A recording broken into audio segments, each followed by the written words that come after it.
I'm Shane from Astral Dragon Gaming, and this is my review of Return of the Obra Dinn. First of all, I'd like to point out a load of different bits and pieces about this game, and probably the first and most important thing is that this is a game done by Lucas Pope, and honestly, this is probably one of the most extraordinary games I've played in a long time. Now, for those of you that don't know, Lucas is the creator of Papers, Please, basically the game where you play the job of border security guard, and your basic job was to work in a totalitarian fascist country and let people in and out. Now, his new creation is basically an investigation into the deaths of the crew of the Obra Dinn, this ship in 1807 England. And all you've got is a book and a pocket watch to do the entire game. And I think in many respects that's probably the big hallmark of this game. It's extremely minimalistic. Let's start looking at the graphics for minimalistic.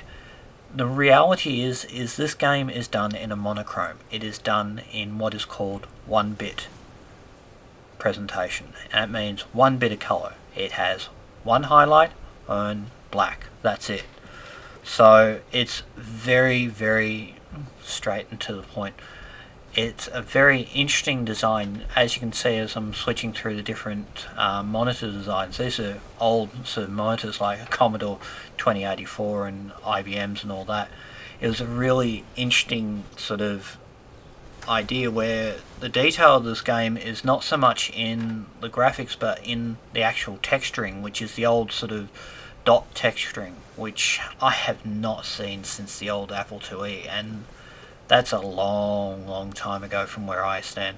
You can also change the screen so that you can get a sharper image, but it doesn't actually change how big or small the image is. It's as in you won't get a more high definition screen on a smaller monitor or a bigger monitor. It will just shrink to the size that matches it, which I loved and I found really fascinating. Now this game's done on the Unity engine, which is another massively fantastic thing to see, something that's so well designed and so well put together on something that's called that. The Unity is really the big hallmark for games now. At this point in time you'll start picking up the two main items, which is the book and the pocket watch.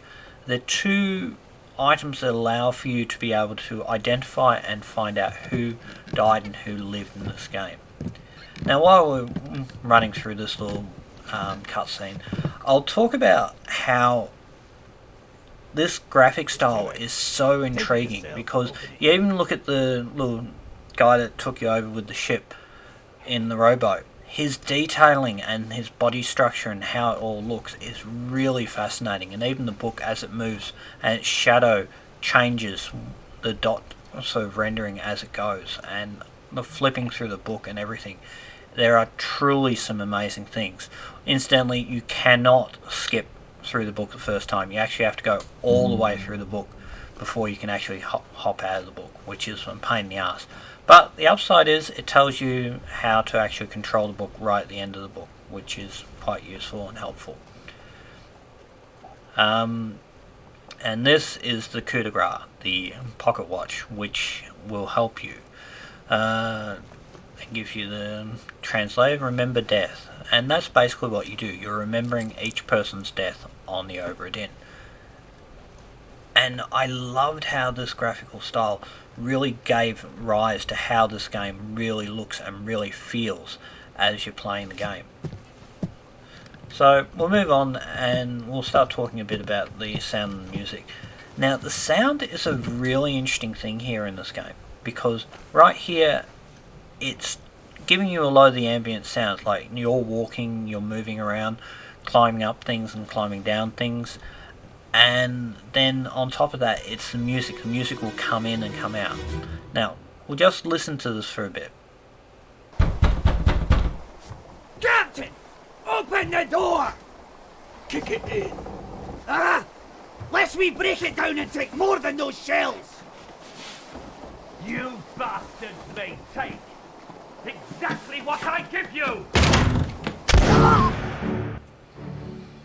Now, this is the one thing that I love about this game, is these memory sequences, and it really gives you a sense of scale about this game. And there's little tiny tutorials as you go through the game, which is really helpful. But the one thing that I really love is this stop motion of an event in time that gives you a real definition, and you can see who everyone is and you can look at everyone.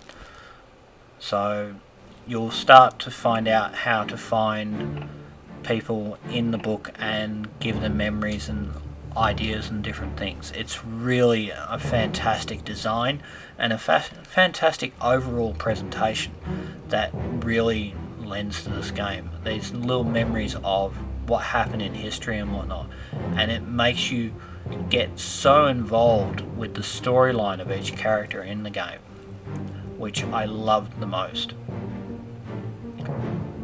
Now, that little tidbit at the front, you'll get most of the memory sequences. That's where your only time you'll really hear talking, outside the guy that's down in the longboat that brought you over to the ship and whatnot. And they're clues to what actually happened in that memory. So when you piece all those clues together, you can start finding out who is done what and who was doing what. As you can tell, the guy that shot the gun is the captain, but you don't know who got shot, you don't know who was standing next to him. You know it was a Scot or an Irishman by the accent, and you don't know who the other guy with the dagger in his lips is. So all those cues are really great. And the other thing is the sound of the music and whatnot. The sound of the music gives you a real depth of where you are in the game and what's happening in the game. And I loved those little things. It's just an overall great picture that gives you a real definition about this game. So the first section of this game is basically very much a tutorial. You're going to go through all the memories and they're going to be unlocked quite quickly. And it's only 4 pages in the actual book. But one of the main things about this game is that you need to find out all 60 people that died on the Obra Dinn. You need to find out what happened to each of them, how they died, and what caused their death, what was the process of their death. Like, at this one, you can tell this guy, whoever he is, shooting a gun at someone, he got knifed. And you know this guy is the captain, so you know exactly who he is. So, bang. That's a fantastic thing because you can figure that out. But you need to find out not only the person's identity, but how they died as well. And that is where the tricky part of this game really starts to stack up. You can find out how most people died quite easily, but you will get to a point where you don't know how they died, or you don't know who they were, or what killed them, sort of thing. So all these sort of things mesh up on top of each other over time, and that's where the book really comes into play. The book will tell you all this information. Like this guy, you have no idea who he is, but he just was coming around anyway. So it's really important to follow the book and follow all the bits and pieces in the book, because what will actually transpire is that you will start to find out different people on the book and their different positions on the ship, be they first mate, bosun, gunner, topmastman, all these other different positions, and then you get a map with linking memories of where these people were at different times during different stages in the book. And if you track them, you can start to find out what they actually are, what their actual jobs were, and then you can figure out what they were doing. Like now we come on to the death of whoever the guy that had the gun is. Now he had an axe, he was one of the ones that came straight in, and the captain's basically knifed him, so you know exactly who killed him. So you can go, okay, captain knifed by the captain, and go, yay, but who the hell is he? It's a really annoying thing about this game at some points. Now that little click noise, you'll be hanging out to listen to that, because that usually leads to a door that will allow you to get out of most things every time. And sometimes getting trapped in the memory and trying to figure out what you're doing is really difficult at times. But there's always a clue if you look hard enough. So it doesn't take much to do all the bits and pieces. As you can see, I stuffed up there. I was trying to figure out who it was and I couldn't figure it out. But in this little sequence you'll start to see all the different things. Now we'll move on to the third death, which is the guy that was sneaking around. Because of course the captain, being the captain, awesome man there he is, managed to get him. So let's have another little listen.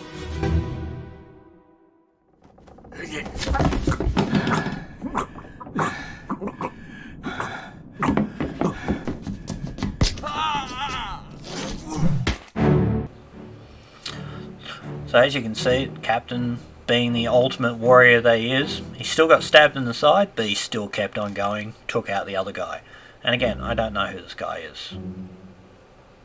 And because he's blurry in the picture of all the crewmen, then I don't know who he is. So I can't give him a name yet.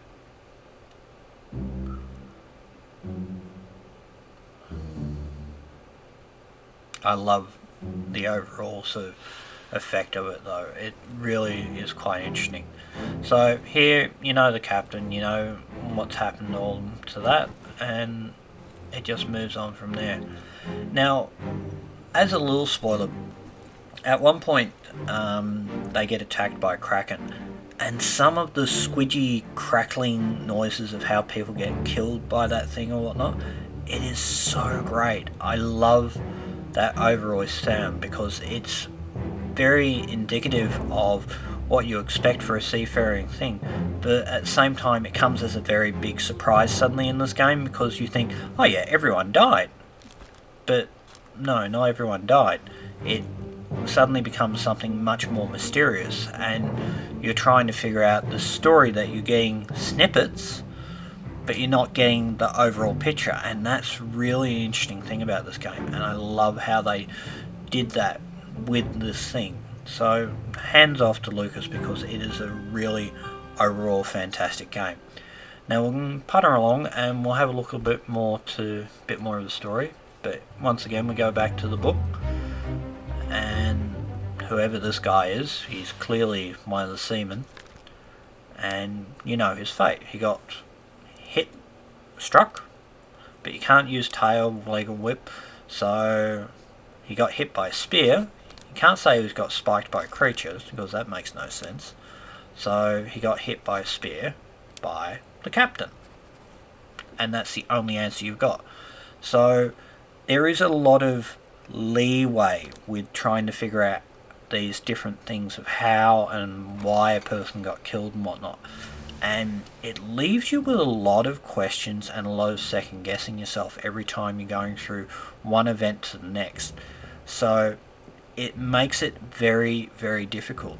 Now, as we go through this point, we'll come to the next part that really shows something very interesting, because every 3 people that you've properly identify and find their fates will be marked back down into the book. When you've managed to achieve that, that changes the entire scope of the game and allows you to move forward. Your brother. So now you know Abigail's the lady that's sitting in the bed, Dead. and you know what happened to the captain. Listen. I'll be with you. Here we go. Soon, my love. And Please forgive me yes, we're forgiving you. Now shut up and go. for everything. And he's dead. So there you go. The captain got shot. You can't do it right now. You got to complete the memory before you can do that. But you know exactly who everyone is from this point in time, because it's already been made clear. So this is Abigail. You don't know what her fate is, but you know exactly who the person is now. So now you can give a name. There is only one Abigail in the entire listing, but hold on, that name doesn't make sense. So now, if you go to this guy, this was Abigail's brother. You shot Abigail's brother. And now you have a clear, concise sort of structure of how to see how people die. Now there's one more memory that will happen that we'll finish off on, and this is really an important part, because once you finish all this part, this is where you start to see the clear picture. This is what happened in the very end, not at the beginning, and you'll start to see a very different picture at this point in time. Poor old man. He was a young man, he fought well and got shot in the face by the captain. Oops. He got knifed, he got speared, lots of blood, and fade to black. Thank you, phone. Didn't need that.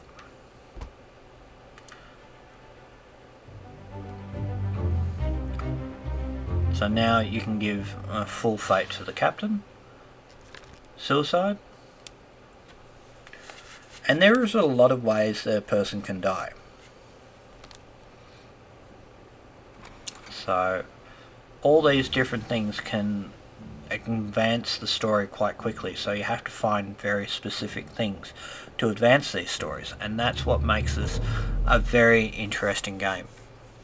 And I can wholeheartedly back it and say, yeah, you are going to enjoy this game a lot, and work on your Sherlockian sort of designs and try and find out who killed who and how they all died.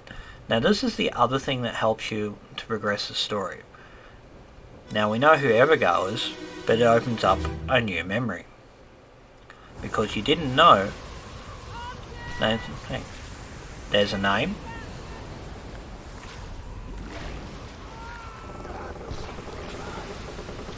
And now you start to get the story back of what happened with other people.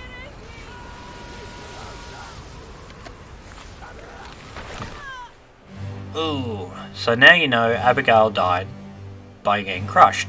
But now it's gone all Cthulhian and there's tentacles everywhere. So as you can see, the ship is being attacked by a kraken. And now you've got a whole list of different people that you thought were there and not there, and it just becomes very, very different.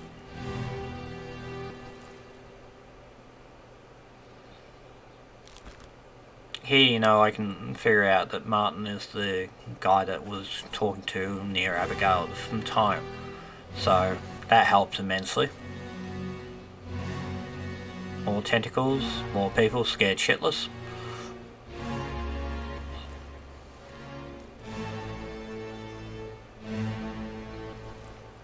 Guy trying to valiantly shoot a tentacle, but I can't identify him yet.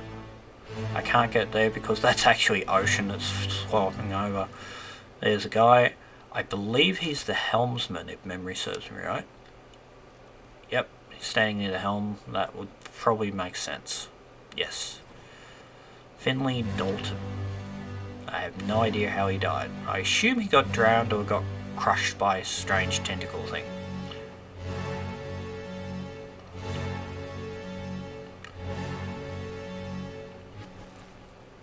So we don't know who that person is.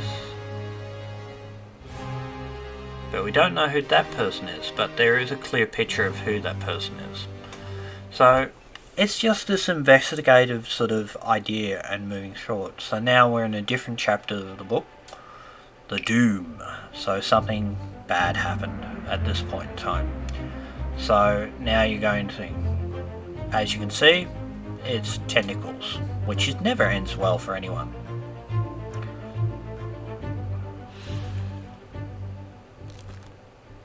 Now Abigail, we know, got crushed by rigging. Now that opens up the next part of this game, which is the most important part of the game. Identifying how people think. They will suddenly, instead of being written in words, will suddenly turn into full type text part of the book. And this gives you the overall picture. And as you can see, you can move forward. So I hope you've enjoyed our little saunter through the Obra Dinn, and I hope you've all enjoyed it. Please make sure you share, like and subscribe, and please come back for more great reviews about wonderful games. And I will see you next time. Shane, signing out.